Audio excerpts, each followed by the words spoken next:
एक बड़ी अजीब सी बात है। जानते हैं हुआ क्या है? अभी फिलहाल मैं हूँ हांगकांग चाइना में, और 2 दिन पहले मैं था मकाऊ में। मकाऊ भी चाइना में ही है। और 2 महीने पहले मैं इंडोनेशिया गया था। तो इन सब जगहों पे एक चीज मैंने कॉमन देखा है, जो हमारे लिए बहुत शर्म की बात है। यहाँ पे ना किसी को भी इंग्लिश नहीं आती, किसी को नहीं। हमें बड़ी मुश्किल होती है रेस्टोरेंट में बात करने से, कैब ड्राइवर से बात करने से, मॉल्स में बात करने में बड़ी दिक्कत होती है। किसी तरीके से बात करते हैं, एक एक शब्द में बात करना पड़ता है, और वो भी ये बड़ी मुश्किल से समझते हैं। सेम इंडोनेशिया में था, सेम यूरोप में होता है, सेम रशिया में भी होता है। किसी को भी इंग्लिश नहीं आती, रत्ती भर नहीं आती।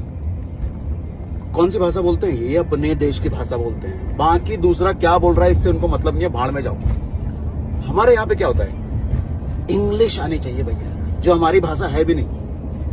मुझे लगता है हम शायद इकलौते देश हैं, भारत, जिसको अपने देश की भाषा पर सबसे ज्यादा शर्म होती है। हिंदी बोलने वालों पर शर्म है। जो हिंदी में 5 स्टार में जाके बात करता है वो शर्मनाक काम कर रहा है। जो हिंदी में बड़े बड़े कॉर्पोरेट में बात करता है वो शर्मनाक काम कर रहा है। मतलब आप पढ़े लिखे हो और आपको इंग्लिश नहीं आती तो आपने कुछ नहीं पढ़ा। ये सिर्फ हमारे देश की हालत है, और ऐसा कहीं नहीं होता। सबको अपने देश की भाषा पर प्राउड है। इनको मतलब ही नहीं है इंग्लिश से। और ये वेल डेवलप्ड कंट्रीज हैं, यूरोप, रशिया, चाइना। तो मुझे शर्म नहीं आ, मुझे कतई देखो शर्म नहीं आती हिंदी बोलने में। तो हम तो इधर भी हिंदी बोलते हैं, कई सारे हिंदी भाषी अपने मिले।